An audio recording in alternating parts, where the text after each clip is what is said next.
Hey everybody, it's Mike over here at Growtopia, and I got a video for you guys today. Is how I make my raised beds. Now, I'm using some reclaimed wood that I have. I call it reclaimed wood because it's not really reclaimed wood. It's wood left over from making other beds. It's already treated with linseed oil. If you don't know what linseed oil is, check it out at your local Home Depot. It is the safest treatment that you could put on wood for making a raised bed. Now this bed isn't really a big raised bed. It's going to be very shallow because the stuff that's going to be growing in it doesn't need a large bed. So it's I'm running 2x4s and I'm making 2 of them. They're, like I said, they're going to be small. They're 2 foot by 2 foot. So I got extra wood in the garage from the last couple big beds I did. So the stuff's already treated with linseed oil, and it's better to treat it with linseed oil versus having treated wood in your garden because of the chemicals that are released from it.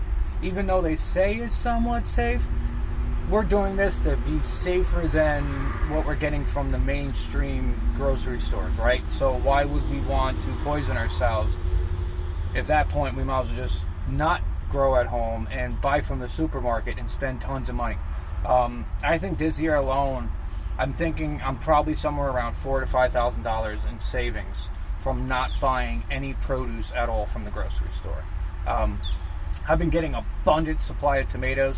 I just harvested a shit ton of tomatoes yesterday morning before I went to work, and I see there's some more out there, so I'll be doing that in the next video.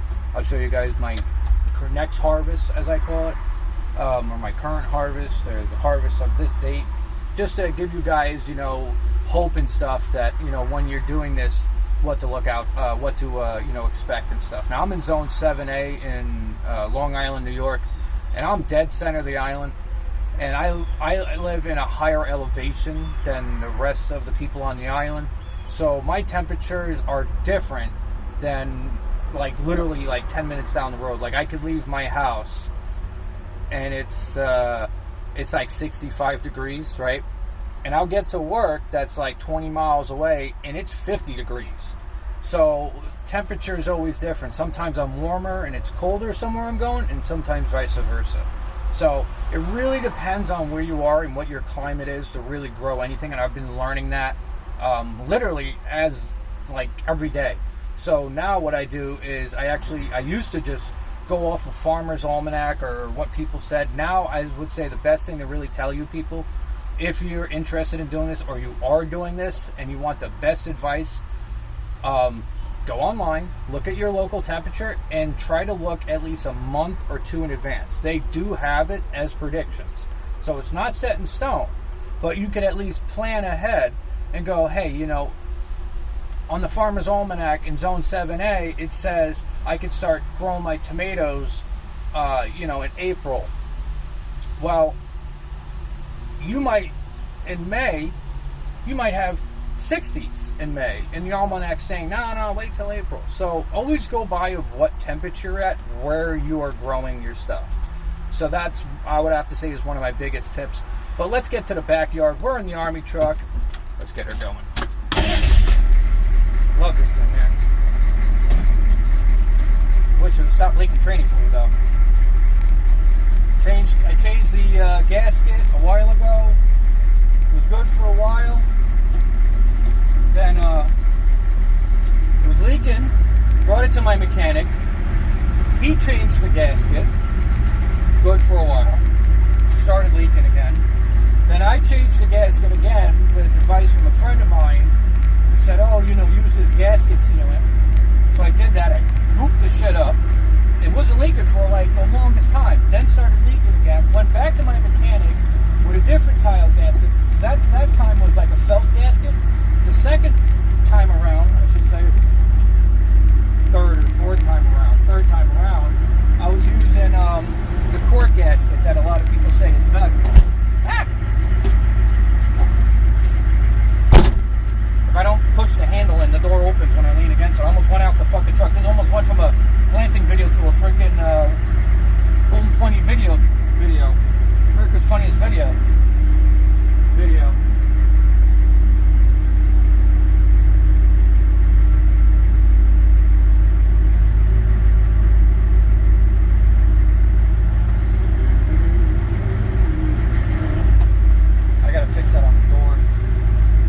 reason, if the handle sticks out on the door doesn't actually like lock.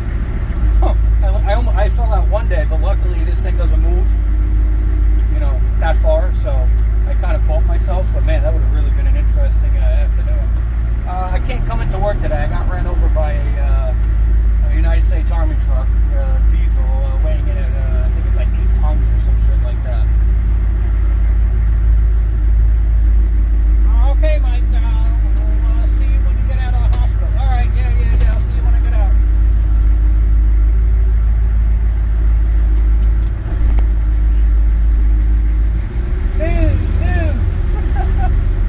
Like fucking Austin Powers over here, trying to get into a little tight spot.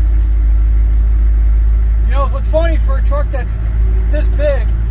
I mean, it's not big. It's a 2-door with an 8-foot bed, but with the 37-inch Humvee tires on it, you think this thing would have 0 turning radius. It actually steers like pretty damn freaking tight for this big rig. So, and it starts up great. And that's all. If anybody out there that's growing stuff has an old Chevy that's a diesel and you're having trouble and you don't know why it doesn't start this fast, I will give you what it is. Glow plugs. If it's not the glow plugs.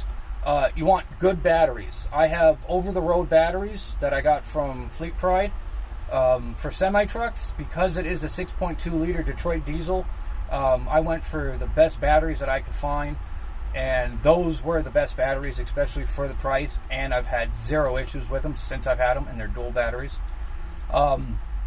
After the glow plug, I went for a advanced glow plug card that I got from Hillbilly Wizard online. That specializes in the Army trucks, but they also sell parts for civilian diesels as well. I also put in a new dog relay. I had to put in 2 new resistors that are on the back of the firewall, or on the firewall behind the engine. They look like a corn cob, for better lack of words. That still didn't solve it. I did a fuel tank drain, changed the fuel tank filter. The filter was fine. I did a, well, it's not a filter, but it's like a sock that's in there. I also did the fuel filter. I also fixed a leak on the fuel system as well. I changed out my injectors. That still didn't do it. And I did my fuel lines. Did a complete fuel line front to back on the truck. That still didn't do it. Replaced the starter. That still didn't do it.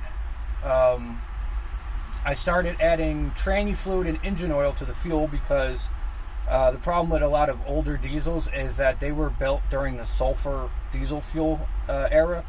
So now modern fuel, for economy reasons, not economy, but for ozone reasons, they remove the sulfur out of it. So that's why diesels don't smoke anymore like they used to, because they removed the sulfur out of the fuel. So that's why a lot of diesels don't smoke anymore, even ones that aren't running a DEF system on them. If you know what that is, I feel very bad that you're dealing with that, because that is highway robbery. A gallon of DEF is like $20, and it's like, it's not worth buying a modern diesel for it. Some of them last a while, but to me that's still a lot of money. Even some of them I've seen for like $50 for a gallon. It's like, you know, I'd rather keep my old diesels and stuff, man. They don't smoke, they don't smell, they run great. I get freaking 40 miles to the gallon in this thing. Yeah, its top speed is 45 because it came out of the Army, so I only really do farming with it. So, I mean, it's farming and like Home Depot and ripping out trees and, you know, miscellaneous shit. Moving wood chips from one side of the property to the other. And anyway, so long story short, so after everything else I changed, the last thing was the injection pump. So if you've gone through all that stuff and the only thing you haven't done was the injection pump, or you did the injection pump and you didn't do anything else, I'd say just do everything like I said, because once you start knocking all that stuff off, you know, okay, this is new, this is new, this is new, this is new, this is new, this is new, this is new, and then all there's left is this. And once I did the injection pump, I mean, it's great. I mean, I turn the key, push the gas pedal all the way down, release it, wait light goes out, turn the key, and it fires right up. So, being I've been driving it earlier today, that's why I didn't have to wait. I just turned the key. I went out earlier and had to get coffee and materials and stuff. So, but anyway, let's get to the real point of this video, not talking about the truck. So let's get to the back of the bed. Show you guys what we got going on in there. Oh, pretty. I've been going since like about 6, 7 o'clock once the sun came up. Okay, so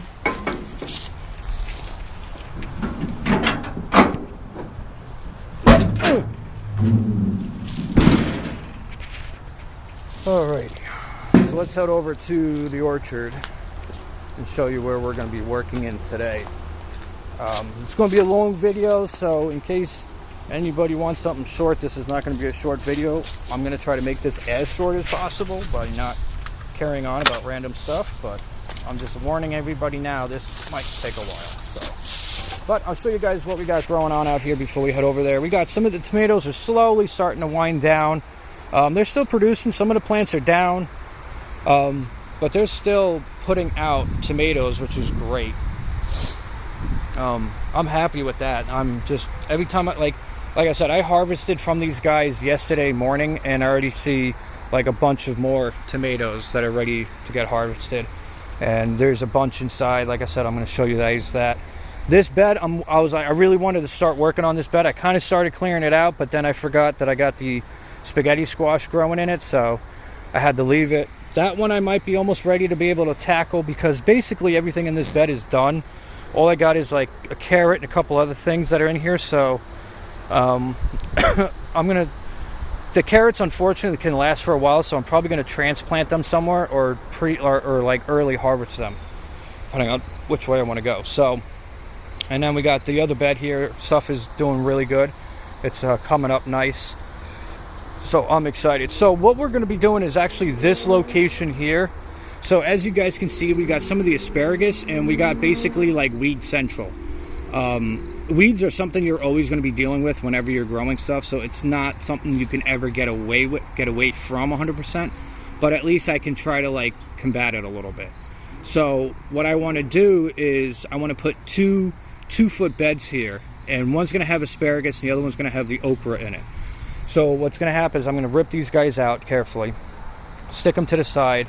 I'm going to till the whole ground up, basically from right from the sprinkler head to about here, because you got to remember is that from this post down next season is going to be 4 rows across, and as far as I can go down of corn. So I'm only going to have really like a little walking space through here, and I still want to get to this side of the bed, so I can't put the beds here, so the only place I have to stick them is here. So with that being said, now we know where stuff is going. We know what we're going to start growing in there. Now it actually comes down to actually building it, assembling it, and it's really stupidly simple, and it's really cheap to do. The wood that I'm using is framing wood. It's non-treated, like I had stated. It's, what is it? It's Burrell, B-U-R-R-I-L-L, Burrell. Some of the stuff I'm going to be using today is I'm going to be using the Kellogg's raised bed soil. I love that soil. Like I've said, it's affordable. I've had obviously success with it, so I really can't complain or badmouth it. I'm also using the organic freaking cow shit that I have, 40 pounds of yumminess. And so anyway, so let's get down to grass tasks here. I'm going to put you guys in here, hopefully somewhere. It's kind of hard to do anything anymore these days. It seems like everyone wants to sit still, right? Okay, so I got our screws. Grab my tiller. Get my tiller out of here. Oh God. Oh. Heavy boy, don't want to roll. Alright. This, well, I don't understand. I put the extension cord in here so I can pull it out. Apparently it has decided between the front and the back to kind of wrap itself around the chop saw. I don't know how that happened. I got to teach the person who owns this extension cord to learn how to roll it up. Anyway, so we pull up our pants for 8,000 times. Grab my chop saw, put that off to the side. Okie dokie. So, like I said, we're taking the wood, right? Taking our wood. And what we need is, we're going to do everything's going to be 2 feet.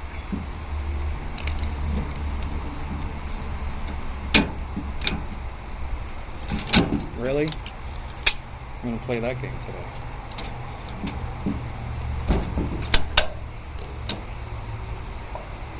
Stay. Mike fighting with a tape measure, 1-on-1. Okay, stay. Fucking thing doesn't want to stay locked. Oh my god, it's gonna be one of these days, I already know it. Okay. So that's gotta get cut.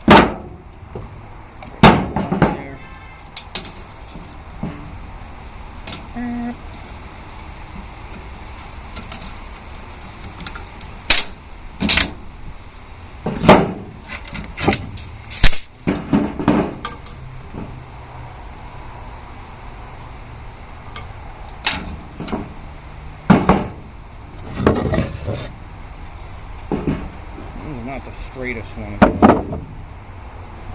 Tomorrow I mark my sweatshirt. Seems like I can never have something nice, you know? As soon as I get something nice, I mark it up. This one's already cut to 2 feet. That works out great.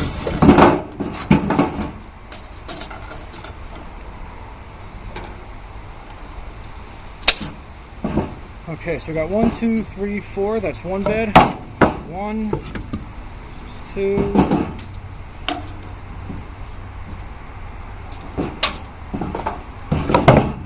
Excuse me, screws.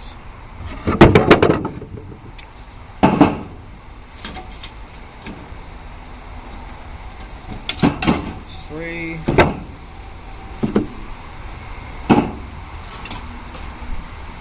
And that one's already cut. Nice. So that's already cut. And this guy's already cut, right? Yep. Alright, good. And they're cut at they're exactly the same length. Obviously they should be. They're both at 2 feet.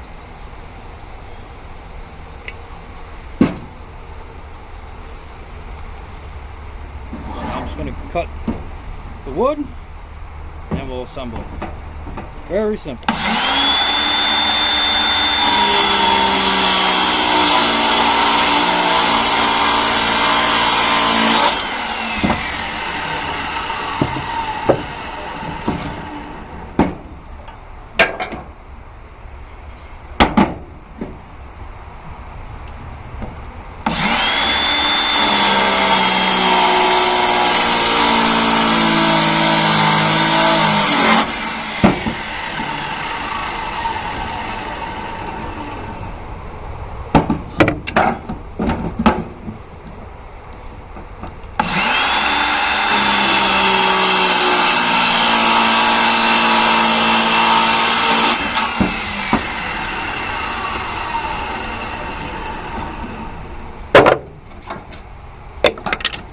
I always keep my scraps too.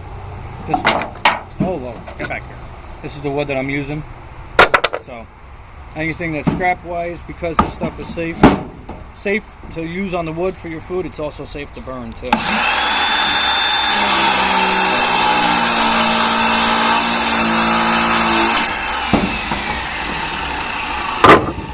And nothing goes to waste. Like this I could use somewhere along the way. I can cut angles out of it and stuff and use it as a brace.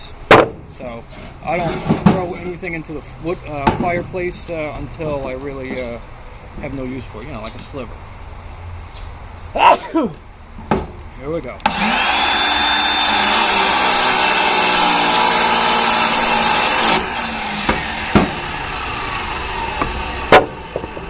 All right, one more.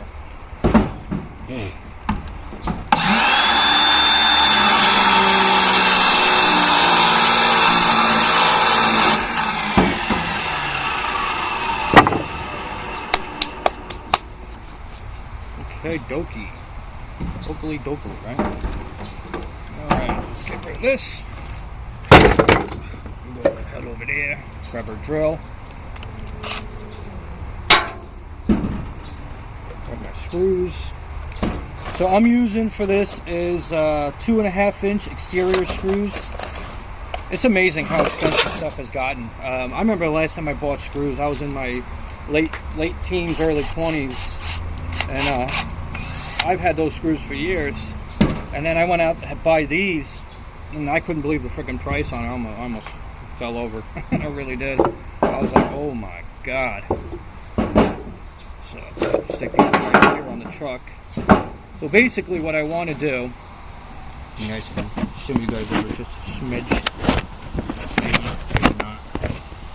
So what I want to do is I want to basically drill down, right? I want to pre-drill into here.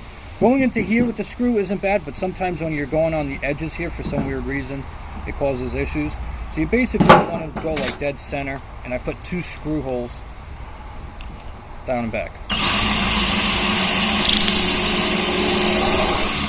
And the reason for this wood is so I don't drill into the bed of my truck.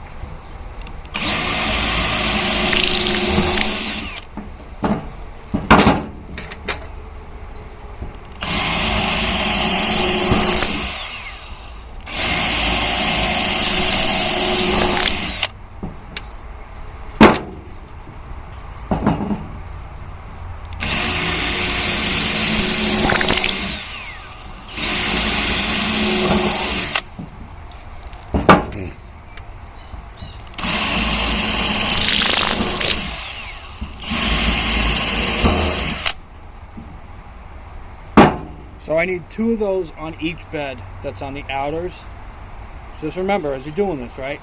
So I've done this more than once, so I know how much to do. So those 2 pieces are going to be on one side and the other. The other ones are going to be screwed in. So you only need 4 of these.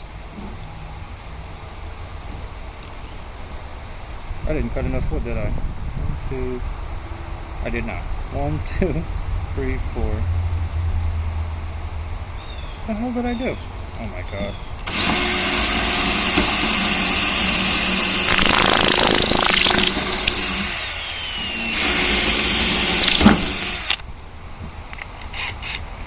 Really drill bit?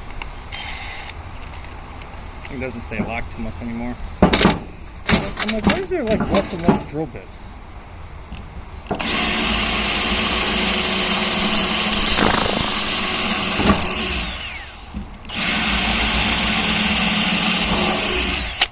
It's another thing I got aging as well as my drill bits.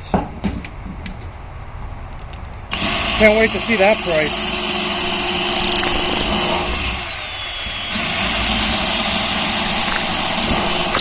Most of these drill bits are about 20 years old. God, I just dated myself.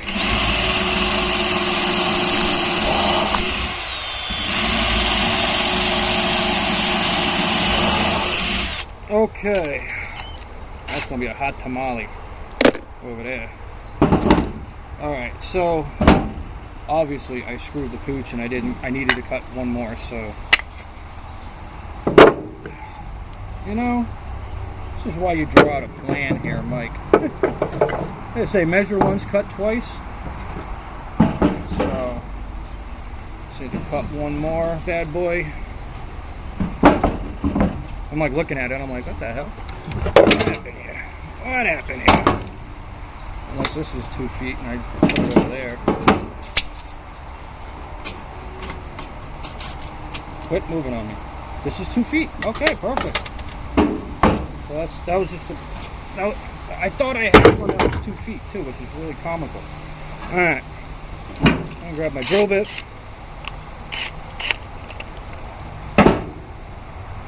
Alright, so we got our piece. We one of our straights. The bag of soil was pushed back just a smidge. Nice. Okay.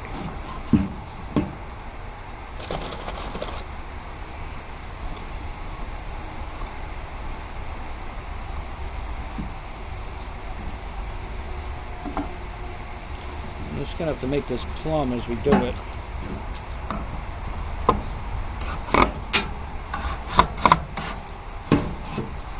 Maybe.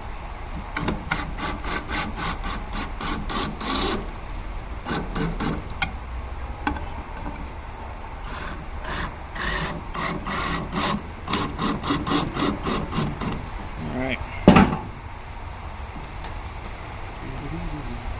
See, we already got the piece started. Look how nice that goes together, right? Nice and simple and easy. Push it up against the bag. Grab my screws, stick my screws in the hole.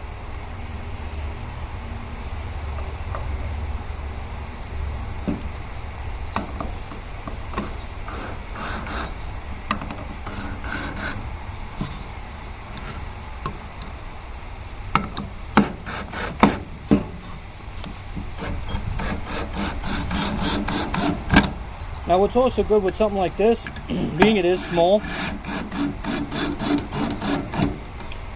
if you also are tight and you're working on a budget, another way you could save money for getting this type of wood as well is looking at your local construction sites.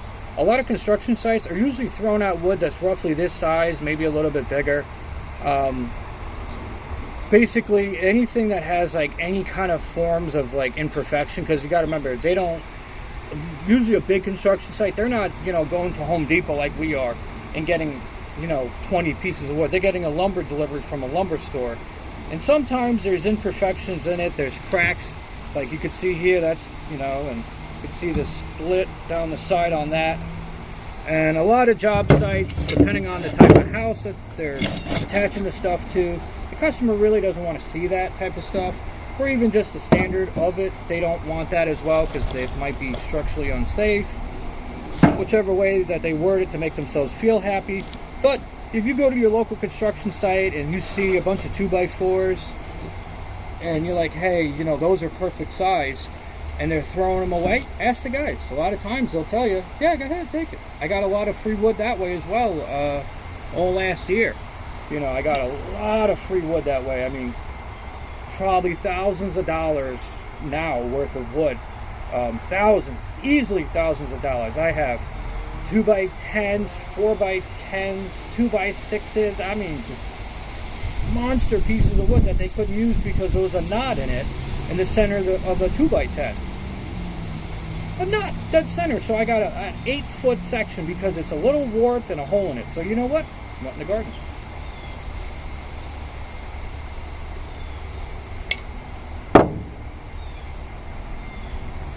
And the rest of it got cut up for firewood. That was before I started doing this, so. I've only been at this for about almost a year.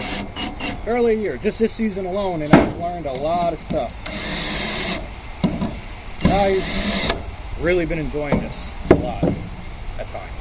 There's been a lot of love and hate involved, but more love than hate.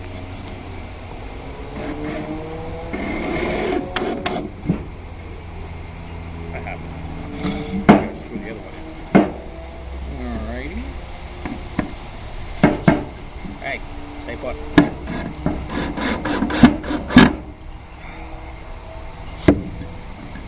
Helps when you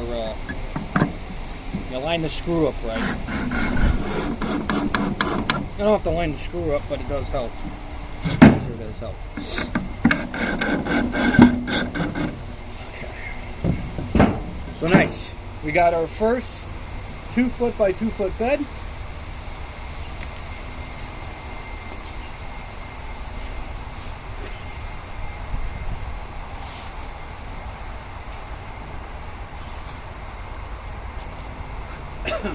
Now let's make the next one.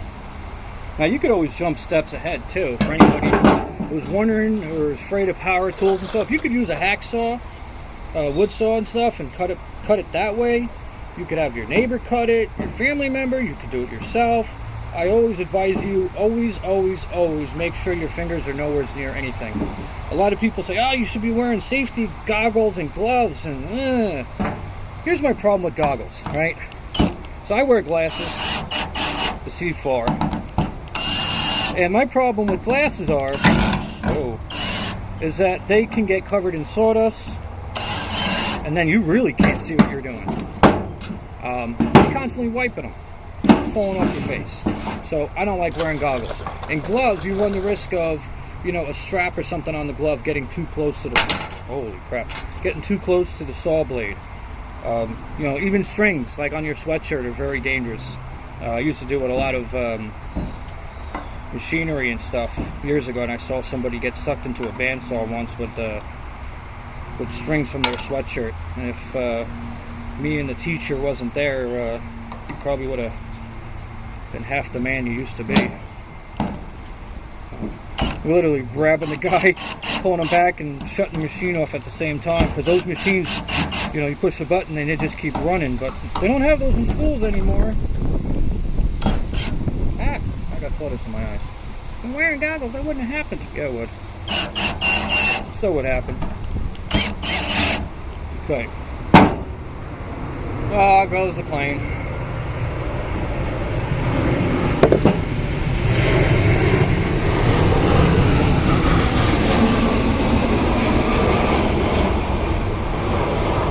in like direct line of a flight path in case anybody was wondering.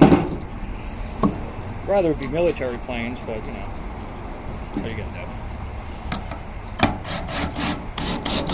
Oh, that means I'd be near an air base, is what I'm really referring to. Air Force, not something catastrophic.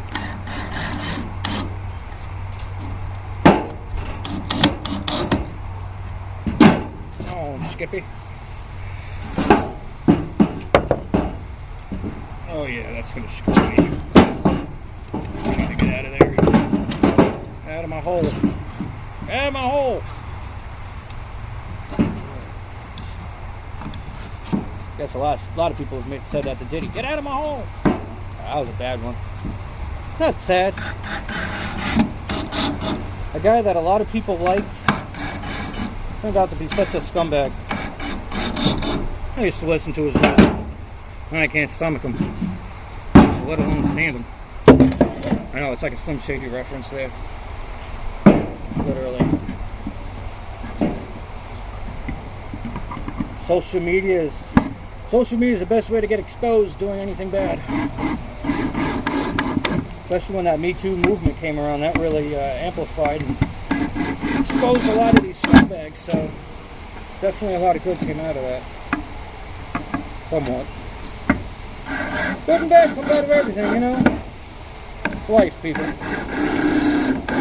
Alright, so that's it. We're done with the drill.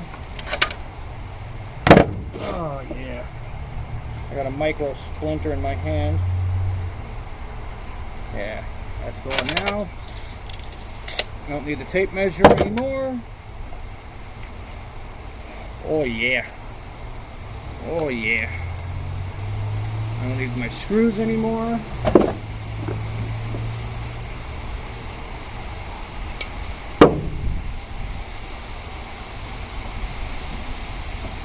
Alright. There is going to be a point in time you guys are just going to be staring off into the distance. Oh man. Freaking swallowing coffee grounds over here. You are going to be kind of staring off into the distance while I bring stuff in here. So there are going to be some intermission, I would call it.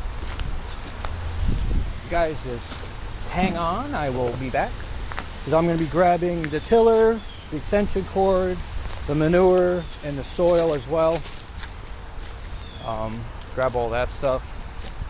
So I'm going to put you guys into the garden. You guys can sit there and stare at the wood. Oh yeah. You guys can actually see what's going on. What's going on. Yeah, that looks good, right? And I'll try to talk to you guys as loud as I can. I kind of have a trouble doing it. I have my inside voice outside, and I got my outside voice inside. I don't understand how that happened. Great.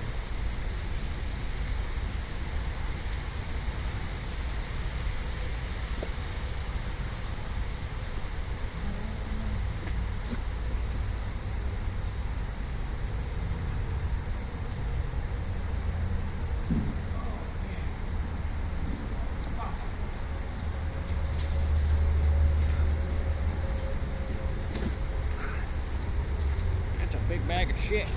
It is. Oh, look at that. That's heavy ass crap.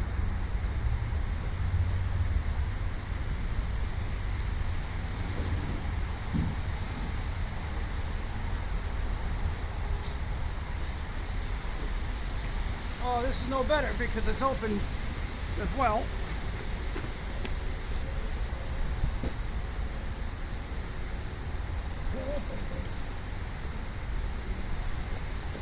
Holy crapola.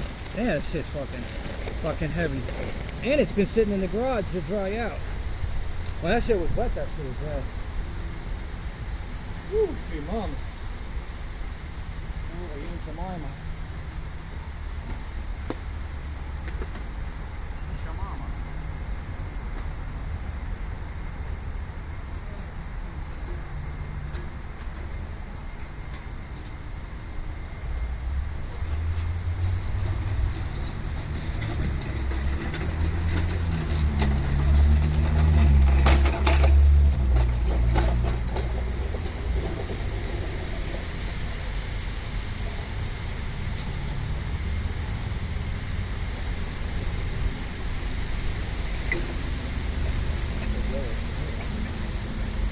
Okay.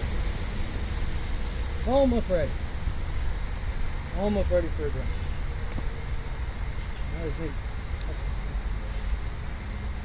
extension cord.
Alright, let's get this party started.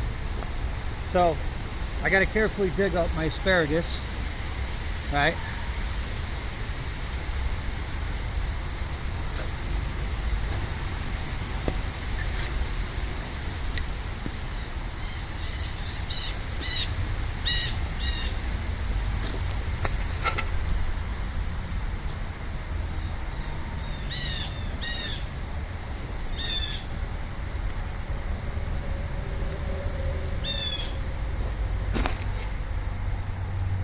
Birds are gonna be loving me now.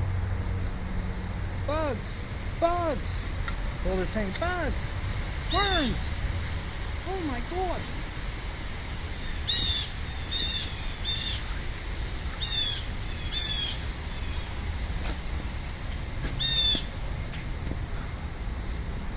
Why do I feel like I got a tree root amongst everything else? That's what I'm feeling like right now. It feels like a tree root.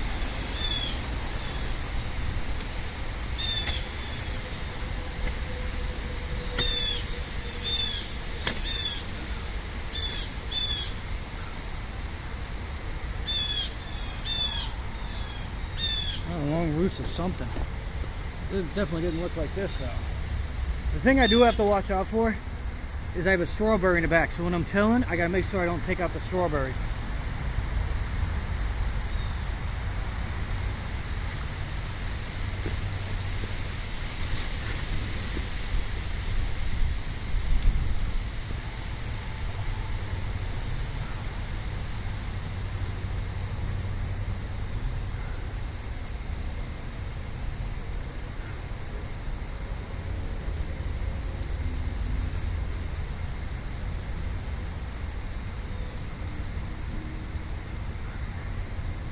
You can see how healthy the asparagus is by the roots.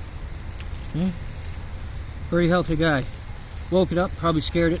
It's going to slow its growth down a little bit, but these things take years to really start producing, so it doesn't hurt to do it now. And I got a lot of tags to get out of here. Alright.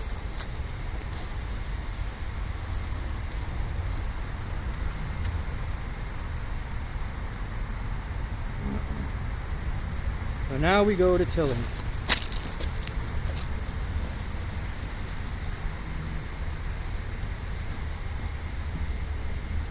These guys out of the way.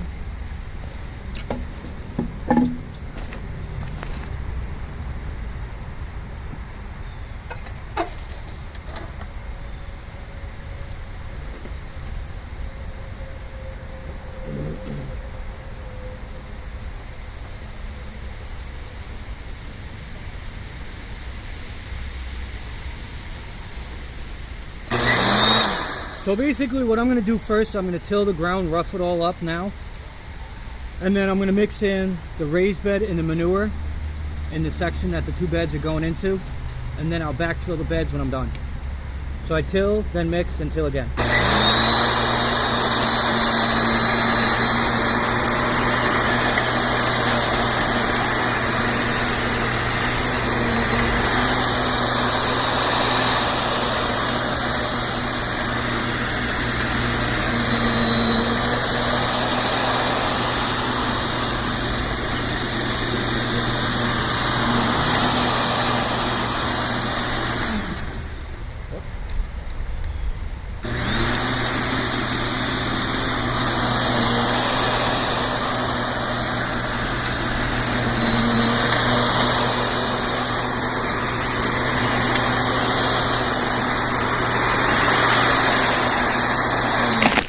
Really?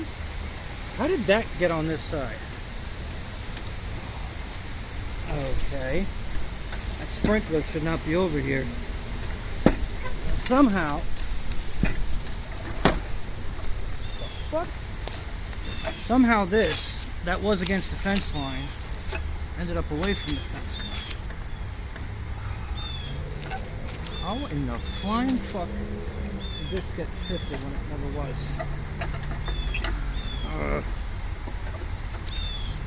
Stuff gets moved without my knowing.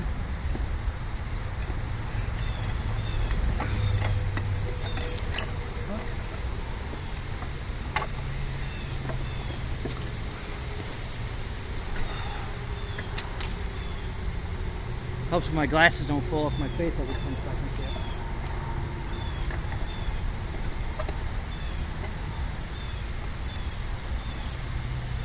Wrapped around. Yeah, also a good thing to have this thing unplugged when you're doing this. Boy, this turns into a gruesome video.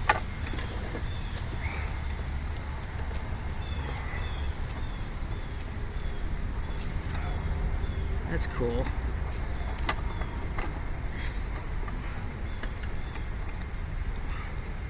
What the fuck?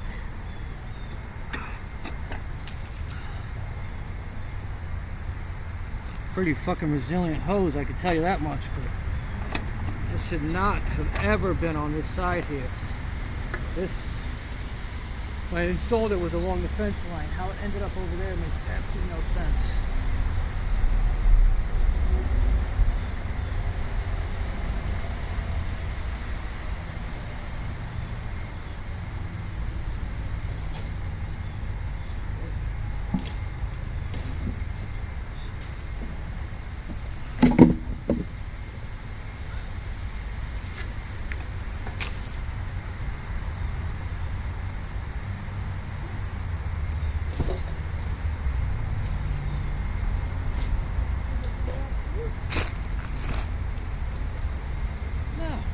I'm recording right now.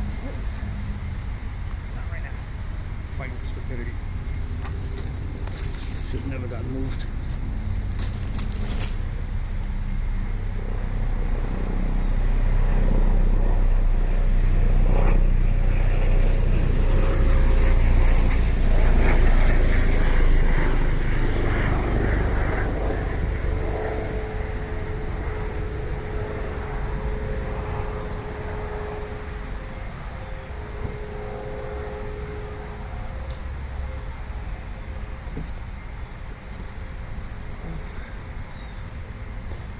Okay, fun.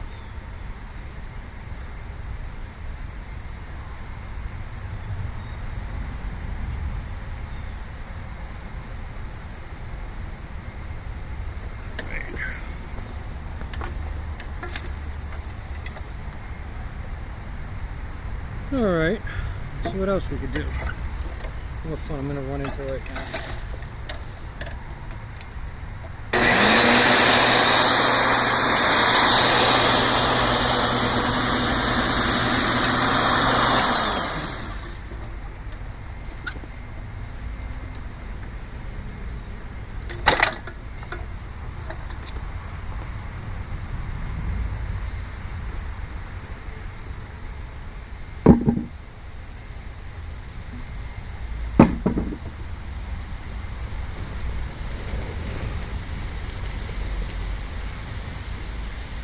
So it looks like our soil's really nice.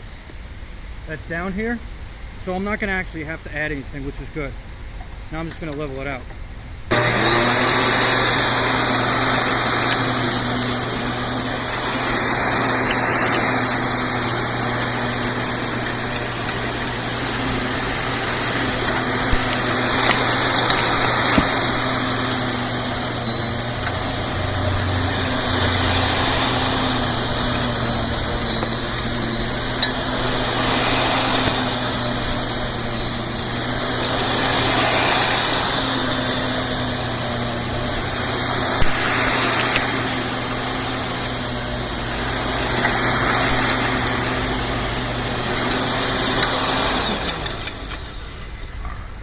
Guy out of here.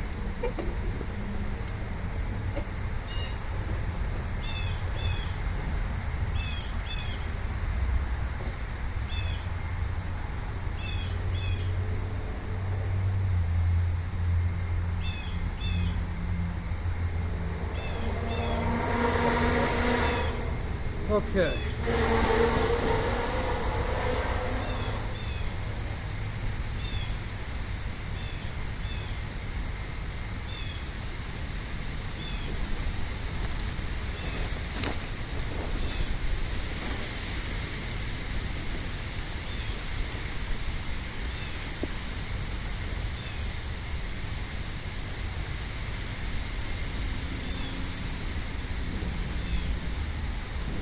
All right, cool.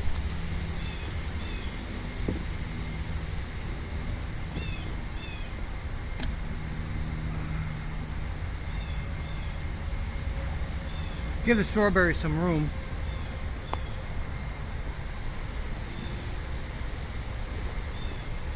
Eventually that's going to get really big.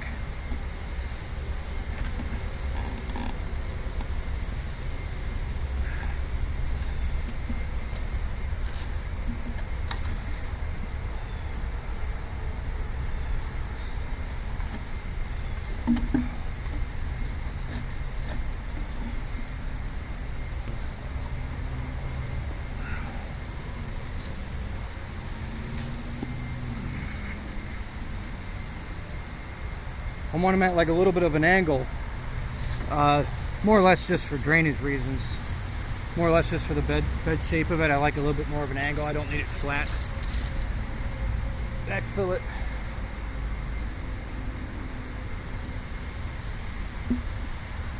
Got plenty of room. Yeah, because the corn's going to be right where you are. Yeah, that'll work out perfect.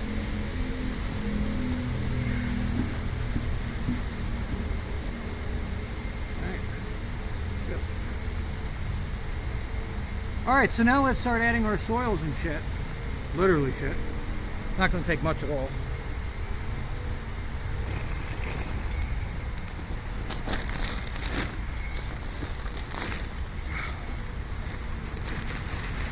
Ah! A little more than I wanted.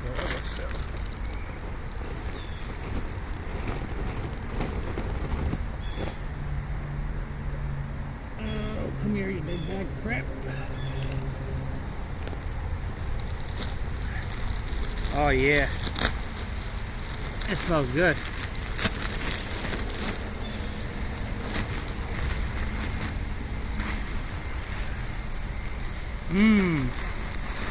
Smells like dinner time.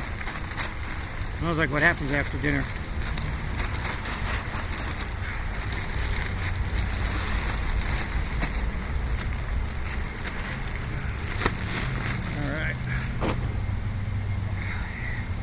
Oh, and it's warm and squishy too. I'm just going to mix this up nicely.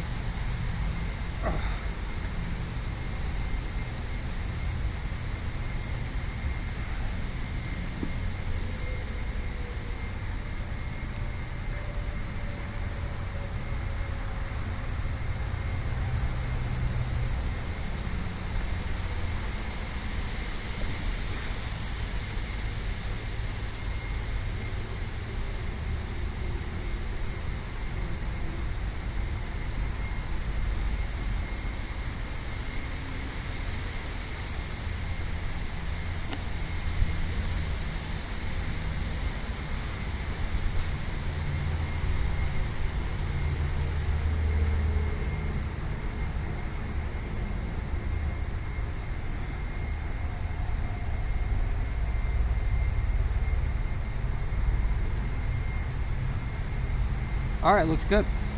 Now what we're gonna do, now we're gonna grab our asparagus.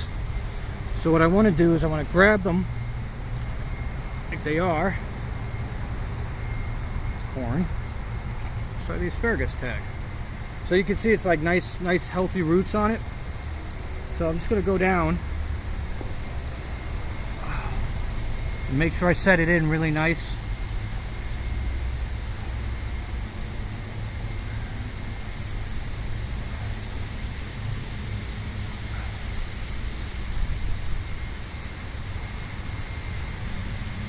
Put my asparagus tag next to it. I'm gonna grab the next one. You can see how this one here has all this miscellaneous stuff. So what I'm doing is I'm gonna dig through it and get rid of all the weeds that are surrounding it. And I want to just pull out just the bag. See, that's what's great about growing it in a bag, is you can pull it out. You got a nice root ball system. Now just take the rest of this and just rip it up. That's it. Asparagus is the tag.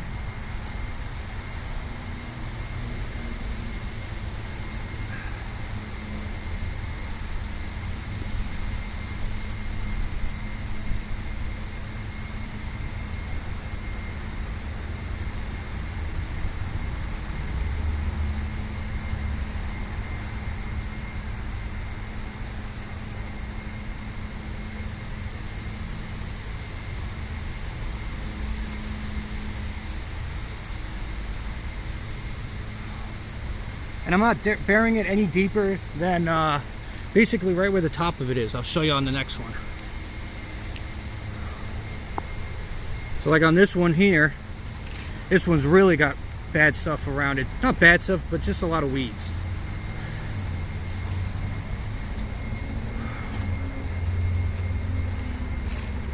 Alright, so what I'm doing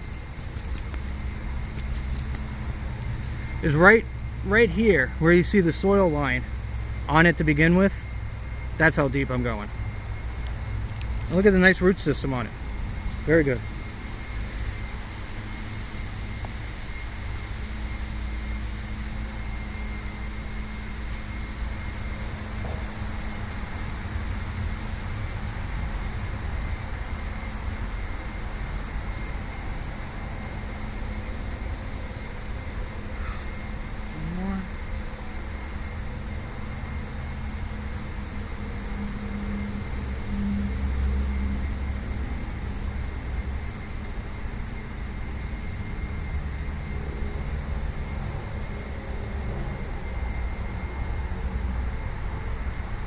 I'm gonna move this one over. I thought I had another one, but it looks like I got 4 of them.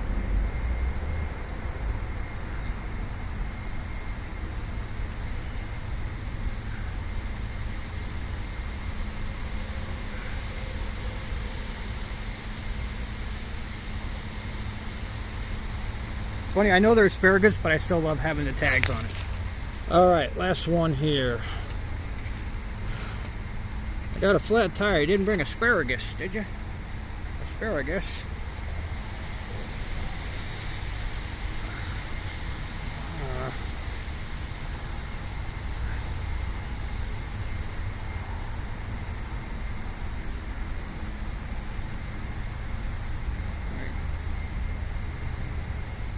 Oh my god, big spider. Squish, squish. Big wood spider. Gone now. I don't like spiders. Bad. They bite you. They make webs how you walk into them. And then I'm paranoid the whole day long. Alright, so that is it right there, guys. I know, actually the video is a lot shorter than I thought it was going to be. So that's just basically how I make my beds. It's very simple and very easy. Move my asparagus into their new home versus just being on the ground where they were. And that's it. And the next bed over is going to be for okra. So I'm thinking about I might bring the okra back outside instead of trying to overwinter it inside. I think it would do better outside. It would get more asserted to the ground and stuff, and it can actually flourish out here instead of just sitting indoors. And then I'm going to grab some wood chips, and then I'm gonna basically fill this whole area in over here with wood chips, and then top dress the beds, and that's it. And I'm going to pack up everything and move on to my next project and which is currently cleaning up this whole area. So anyway, guys, this is Mike over here at Growtopia. Like, subscribe, share it with your friends and family. I hope you guys got something out of this. Hope you learned something. I hope you guys see how easy it is to make a bed and how cheap it is. It cost me literally nothing because I already had the wood, so I didn't have to go out and get more wood, and I already had the soil and stuff bought. So all said and done, let's say it cost maybe 20 bucks. So that's about it. So this is Mike over at Growtopia.